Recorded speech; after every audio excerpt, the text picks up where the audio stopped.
कल्पना कीजिए 1960 के दशक के अमेरिका की। एक ऐसा दौर जब वहां की सड़कों पर एक ऐसा खौफ घूम रहा था जिसने हत्याओं को सचमुच एक खौफनाक खेल बना दिया था। आज के इस एक्सप्लेनर में हम एक ऐसे कातिल की बात कर रहे हैं जिसने पुलिस के साथ खुलेआम माइंड गेम्स खेले। उसने अपनी पहचान को एक ऐसा रहस्य बनाकर रखा जिसे आज तक कोई नहीं सुलझा सका। द ज़ोडिएक फाइल्स कोई आम कहानी नहीं है, ये अमेरिका के सबसे बड़े और सबसे डरावने अनसुलझे रहस्यों में से एक है। तो चलिए इस रहस्य के पन्नों को एक एक करके पलटते हैं और समझने की कोशिश करते हैं कि आखिर उस समय हुआ क्या था। जरा इन शब्दों पर गौर कीजिए। अगर मैं पकड़ा गया तो मैं अपना नाम बताऊंगा। ये सिर्फ एक धमकी नहीं थी, बल्कि उस कातिल का खुला अल्टीमेटम था। ये शब्द आज भी रोंगटे खड़े कर देते हैं। और पता है इसमें सबसे ज्यादा डराने वाली बात क्या है? दशकों बीत जाने के बाद भी उसका ये वादा अधूरा ही है। आज तक कोई नहीं जान पाया कि उस नकाब के पीछे का चेहरा किसका था। ये एक ऐसा चैलेंज था जिसे आज तक कोई क्रैक नहीं कर पाया है। Chapter 1 the first deadly attack. कहानी की शुरुआत होती है 4 जुलाई 1969 से कैलिफोर्निया का वो शांत सा ब्लू रॉक स्प्रिंग्स पार्क। एक ऐसी रात जो देखने में बिल्कुल आम थी, लेकिन इतिहास के पन्नों में हमेशा के लिए एक डरावने अध्याय के रूप में दर्ज होने वाली थी। ये कोई रातों रात हुआ वाकया नहीं था।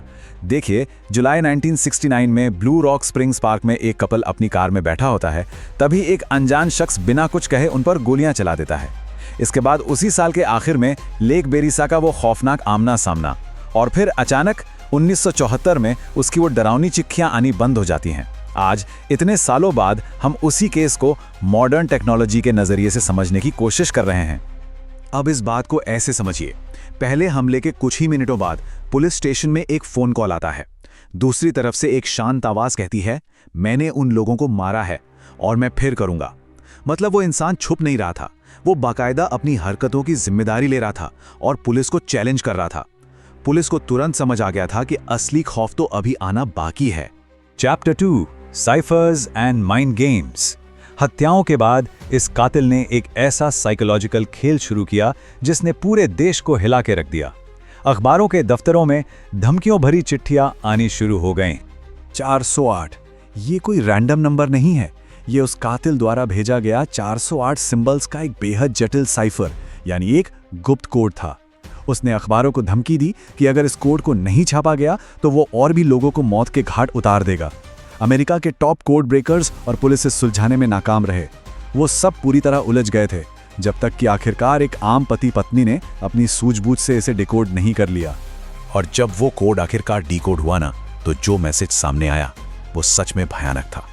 उसने लिखा था, I like killing people because it is so much fun. सोचिए, हम एक ऐसे साइकोपैथ की बात कर रहे हैं जो किसी रंजिश या पैसे के लिए नहीं, बल्कि सिर्फ अपने निजी मनोरंजन के लिए इंसानों का शिकार कर रहा था।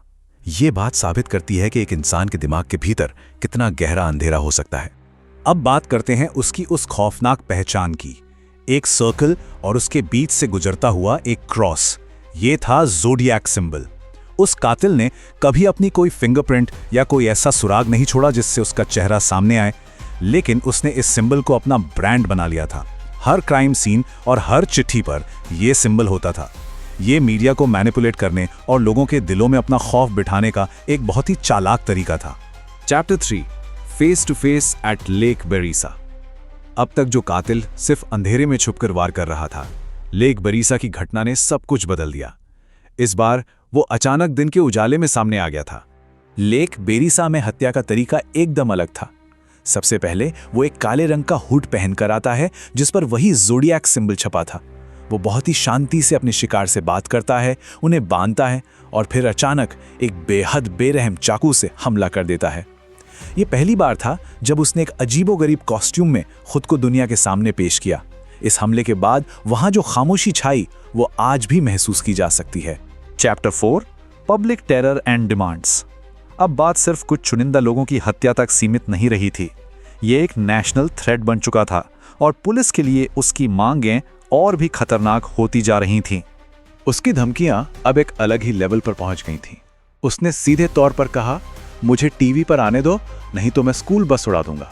आप इमेजिन कर सकते हैं कि उस वक्त अमेरिका में क्या माहौल रहा होगा।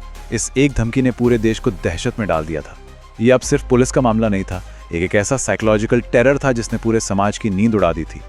जरा इस धमकी का वजन महसूस कीजिए। उसने खत में लिखा था, मैं स्कूल बस के टायर्स पर गोली चलाऊंगा और बच्चों को मारूंगा। बच्चों को निशाना बनाने की इस एक लाइन ने हर पेरेंट के अंदर खौफ भर दिया था। रोजमर्रा का वो आम सा स्कूल का सफर अब एक डरावना सपना बन गया था। हर बस स्टॉप असुरक्षित लगने लगा था। आखिर कोई इंसान ऐसा क्यों करेगा? इसके पीछे था उसका एक बेहद अजीब भ्रम, जिसे हम कलेक्टर माइंडसेट कह सकते हैं। ज़ोडिएक का मानना था कि वो जो भी हत्याएं कर रहा है वे लोग उसके गुलाम बन रहे हैं और मरने के बाद यानी आफ्टर लाइफ में वे सभी लोग उसकी सेवा करेंगे। इसी एक पागलपन ने उसे इतनी भयानक हत्याएं करने पर मजबूर किया। Chapter 5 suspects and the lack of evidence. Police दिन रात एक कर रही थी, बड़े पैमाने पर तलाशी चल रही थी, लेकिन वो कातिल हमेशा एक कदम आगे रहा। इस पूरे इन्वेस्टिगेशन का सबसे फ्रस्ट्रेटिंग हिस्सा पता है क्या था? एक तरफ पुलिस के पास उनका प्राइम सस्पेक्ट था, आर्थर ली एलन। उस पर दिन रात नजर रखी गई, लेकिन दूसरी तरफ जीरो फिजिकल एविडेंस। ना तो कोई डीएनए मैच हुआ और ना ही ऐसा कोई फिंगरप्रिंट मिला जो उसे किसी भी क्राइम सीन से जोड़ सके। पुलिस के लिए ये किसी बुरे सपने जैसा था कि सबसे बड़े सस्पेक्ट के खिलाफ कोई ठोस सबूत ही नहीं था। Chapter 6 the disappearance and the modern Hunt. और फिर 1974 के बाद अचानक एक अजीब सा सन्नाटा छा जाता है। वो चिट्ठियां, वो धमकियां, सब कुछ एकदम बंद हो गया। वो नकाबपोश कातिल मानो हवा में गायब हो गया। लेकिन जांच आज भी रुकी नहीं है।